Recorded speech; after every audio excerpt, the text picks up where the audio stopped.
Neutron's masking meter is not an auto mix function, but it is an extremely useful intelligent analysis and display feature that addresses a persistent issue in mixing: masking.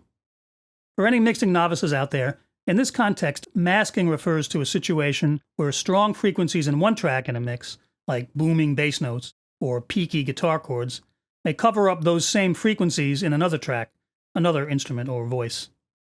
When this happens, the track being masked may not cut through clearly enough in the mix, and its tone may be compromised.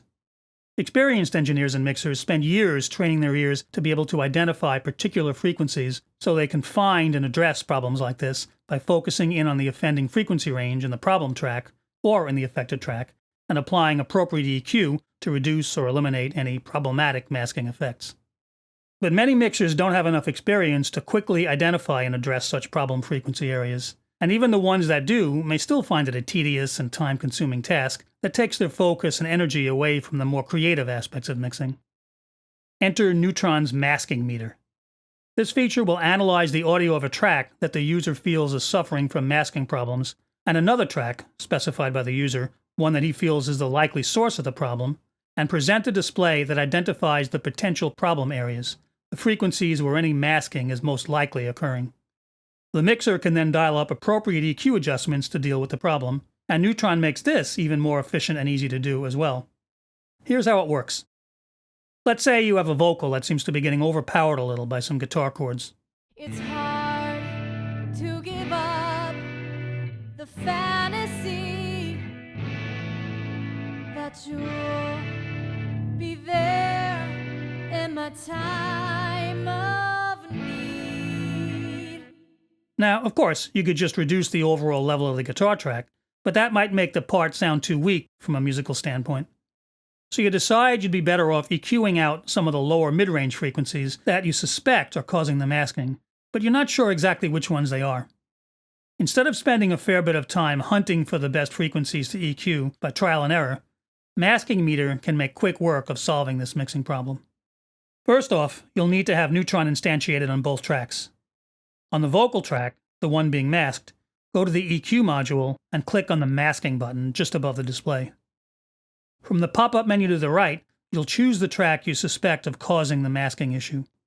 It'll help if you've already gone through the mix and named each instance of Neutron in the text box at the upper left, something you should get in the habit of doing as soon as you instantiate an instance of Neutron. The EQ graph will shift to a split screen showing the current track's curve on top and the other tracks on the bottom. Now when you hit play, you'll see two indicators showing potential masking.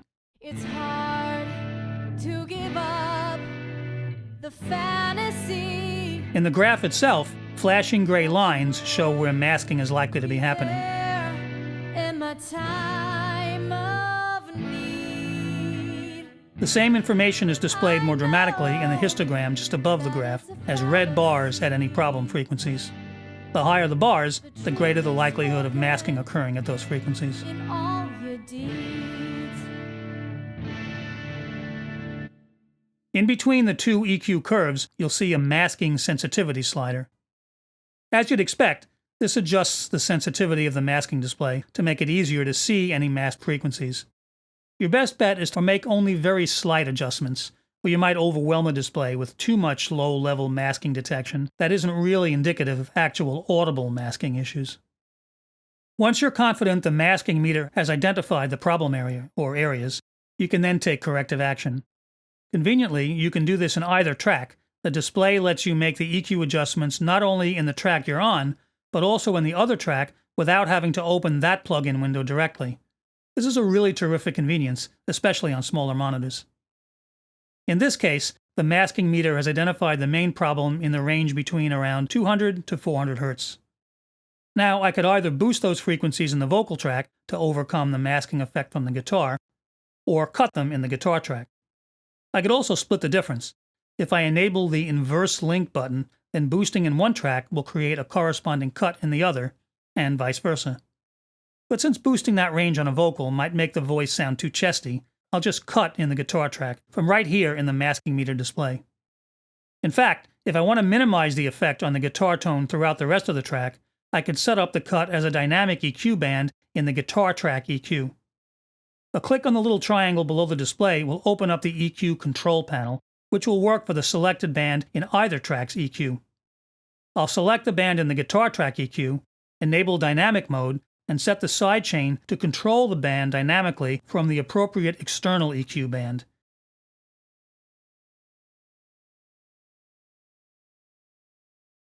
Since I'm making this setting in the guitar track EQ, that would be the vocal track EQ band that corresponds to the problem frequency range.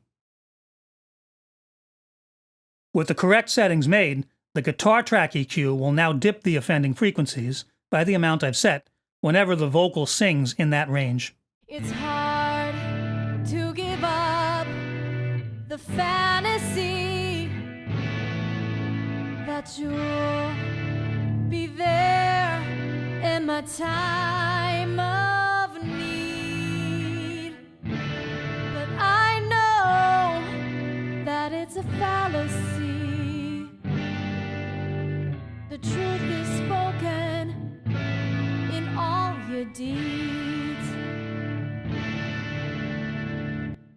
And problem solved. The vocal floats above the guitar more easily, and the guitar still keeps its thicker sound when the vocalist isn't singing to fill out the mix as it should. Now, of course, all this could have been accomplished without the masking meter, but it certainly made the process a whole lot faster and more efficient. Next up, I'll finish up with a look at Neutron's signature auto mix feature, the Track Assistant.